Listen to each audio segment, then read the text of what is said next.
एक आम जिंदगी की क्या कीमत मानते होंगे आप इन सभी मंत्रियों की नजर में? वो कीमत आज आपको अच्छे से समझाऊंगी, दिखाऊंगी इस वीडियो में। ये वीडियो उन गुर्जर भाइयों के लिए है जो आगे बढ़ बढ़कर सरकार के लिए अपनी जान भी दे देंगे ना, तो भी कम ही होगा। अपने समाज के लिए आज उन 73 वीर बलिदान देने वालों को हम याद करते हैं बार बार। हर पंचायत में, हर आंदोलन में उनको याद करते हैं, श्रद्धांजलि देते हैं। लेकिन एक बार भी सोचा कि उनके परिवार के साथ क्या बीत रही होगी? आज दिखाऊंगी आपको इस वीडियो में। और सवाल यही सबसे बड़ा उठता है कि सरकार में रहने वाले गुर्जर मंत्रियों को क्या ये सब दिखाई नहीं देता, सुनाई नहीं देता? क्या कर रहे हैं वो मंत्री बनने के बाद अपने समाज के लिए? करेंगे इस मुद्दे पर चर्चा इस वीडियो में, इसलिए बने रहेगा आखिर तक हमारे साथ। नमस्कार, मैं हूं चेतना शर्मा। आप देखना शुरू कर चुके हैं संवाद भारत का भारत के लिए। वीडियो में आगे बढ़े उससे पहले सोशल मीडिया से जब मैं ये मुद्दे लेकर आती हूं, लगता है कि आपके साथ चर्चा करना, बात करना जरूरी होता है। तो एक ये वीडियो जब मैं सोशल मीडिया देख रही थी तो मेरे सामने आया। आप सुनिए, ये वीडियो है गुर्जर आरक्षण आंदोलन में शहीद हुए रूप नारायण गुर्जर जी का, और उनका परिवार किस मुकाम पर आकर कैसे गुजर बसर कर रहा है। आप देखिए, सुनिए इस वीडियो में, फिर हम चर्चा में आगे बढ़ते हैं।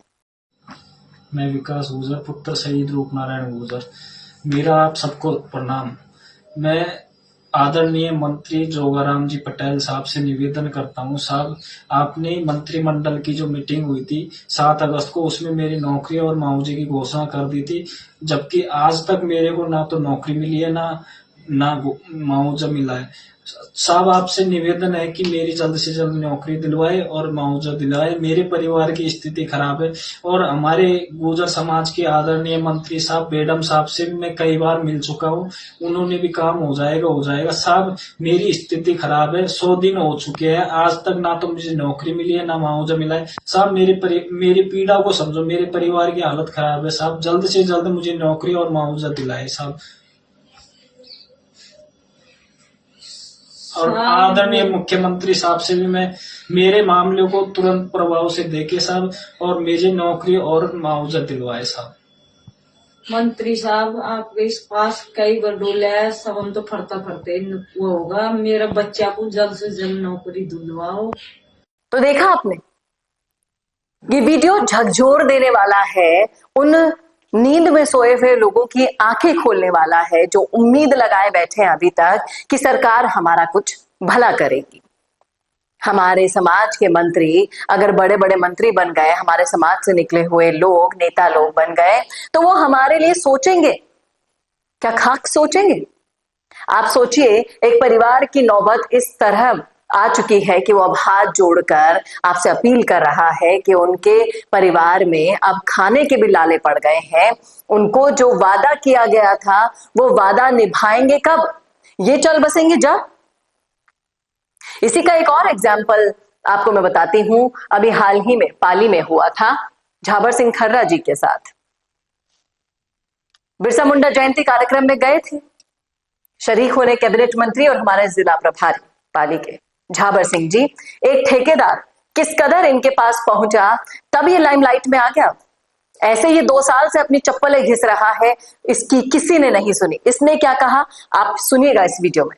क्या दूं, पेट्रोल पंप वालों को क्या दूं, सब मेरे कपड़े फाड़ रहे हैं। अब मेरे को सुसाइड करने के अलावा मेरे पास कुछ नहीं बचा है। मैं ऑफिस जाता हूँ साहब, मेरा ना तो पेमेंट हो रहा है ना कुछ हो रहा है। मैं कलेक्टर ऑफिस में मैं बार आके गया हूँ साहब। पीछे मत साहब, मेरे को बात तो करने दो। मैं कुछ बात तो सुने यार। इतने ज्यादा दुखी होने की साहब, दुखी क्या, मेरी मरने की कंडीशन आ गई साहब। मैं पिछले 2 साल से घूम रहा हूँ साहब। आपको मैं ज्ञापन दे रहा हूँ, मैं कलेक्टर साहब से निवेदन कर रहा हूँ, मैं कमिश्नर साहब से निवेदन कर रहा हूँ। अरे साहब पीछे क्यों धकेल रहे हो साहब? पूरी बात तो होने दो। 1 मिनट, मैं आज ही मर जाऊँ। अरे छोड़ो छोड़ो, मैं आज ही मर जाऊं।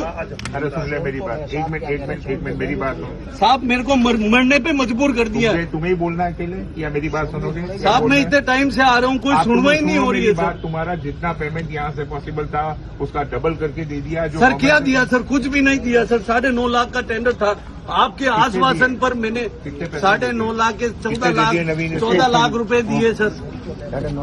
और मेरे आपके कहने पे मैंने काम किया। आपने कहा कि नहीं हम पैसा दिलाएंगे। अभी तक सर मैं चक्कर काट रहा हूँ, मैं घूम रहा हूँ साहब, मैं रोज दफ्तरों के चक्कर काट रहा हूँ साहब। गवर्नमेंट को रिलैक्सेशन के लिए मैंने लिखा था, ये सेम लेटर है सर। 47 लाख रुपए देगा। इसके अलावा हमने 70 लाख में से सर इन्होंने मेरे 20 लाख रुपए काट दिए सर। तुम्हारी सहमति से काटे थे भाई। नहीं सर, सहमति से में मत जाओ। नहीं सर, मेरे पास पूरे एविडेंस पड़े हैं सर, एक एक फोटो पड़े होने के पैसे दिलवाएंगे सर। मैंने सर मुसीबत में साथ दिया, आज मैं मुसीबत में भला हूँ किया ज्यादा, इसलिए ठीक नहीं हो रहा है। ठीक है, मैं आज मुसीबत में हूँ सर। तुम्हारा ज्यादा भला किया था हमने भैया साहब, मैंने तुम्हारा भला किया था, मैंने आपके कहने पे काम किया साहब। तो देखा आपने किस तरह से शोषण हो रहा है लोगों का अपने ही समाज पर। इनका कोई कंसंट्रेशन नहीं है। ये लोग वोट लेकर आपसे अपील करते हैं कि आपकी सारी समस्याओं का समाधान करेंगे, लेकिन कहां गायब हो जाते हैं। आप दोबारा इनकी शक्ल भी देख पाओ नहीं देख पाओ, इस बात की भी यहां पर हम तसल्ली नहीं देख सकते।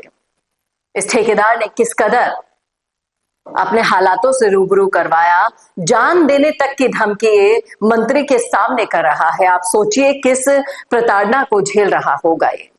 लेकिन सुनने वाला कौन है? सुनवाने के लिए इन मंत्रियों को ऐसे कार्यक्रम में जाते आते पकड़ना पड़ता है, तब कोई आपकी मियाद सुनी जाती है। नहीं तो आप चप्पल घिसते घिसते कब भगवान को प्यारे हो जाएं, इन्हें कोई फर्क नहीं पड़ता। और यही है वो सच्चाई। आएंगे फिर से ये लोग वोट लेने। किस बात के वोट देने होंगे वो आप सोचिएगा। सीखेगा उस आंकली गांव से जिसने पूरा का पूरा बहिष्कार कर दिया अंता उपचुनाव का। विकास नहीं किया तो काहे का वोट? अगर हमारे काम नहीं किए, हमारी प्रॉब्लम नहीं सुलझा सकते, हमारी समस्याओं का समाधान नहीं कर सकते, तो फिर किस बात के वोट? उठिए, सोचिए, समझिए और फैसला जरूर कीजिएगा इस बार कि इस बार अपने हक की लड़ाई असल में लड़नी है या फिर ऐसे ही चप्पल घिसते घिसते, हाथ जोड़ते जोड़ते दुनिया से ही चले जाना है, लेकिन समस्या यहीं की यहीं रह जाएगी। उम्मीद करती हूं कि आपको मेरी बात समझ में आई होगी। इस वीडियो को ज्यादा से ज्यादा शेयर कीजिएगा ताकि उन जिम्मेदार लोगों तक पहुंचे तो सही कि इनकी कंडीशन क्या हो रही है।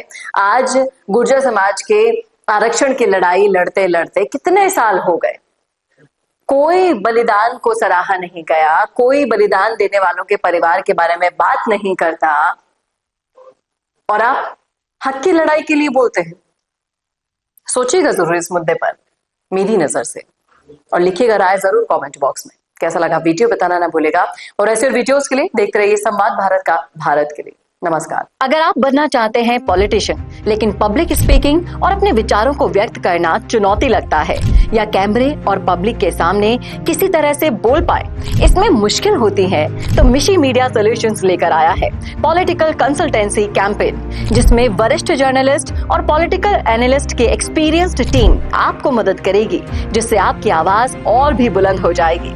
इसमें हम आपके गोल को पूरी तरह से टारगेट करेंगे कि किस तरह से आपको पार्टी पहचाने, आपको उस क्षेत्र के लिए चुने, कैसे सर्वेज में आपका नाम आए, कैसे लोगों के बीच में आपका माहौल बने। न सिर्फ कंसल्टेंसी हम आपको देंगे, बल्कि आपको सारे रास्ते दिखाएंगे और बताएंगे भी, जिससे आप भारत की राजनीति में अच्छे पॉलिटिशियन बनके समाज का सुधार कर सके। तो अभी कॉन्टैक्ट कीजिए स्क्रीन पर दिए गए नंबर पर।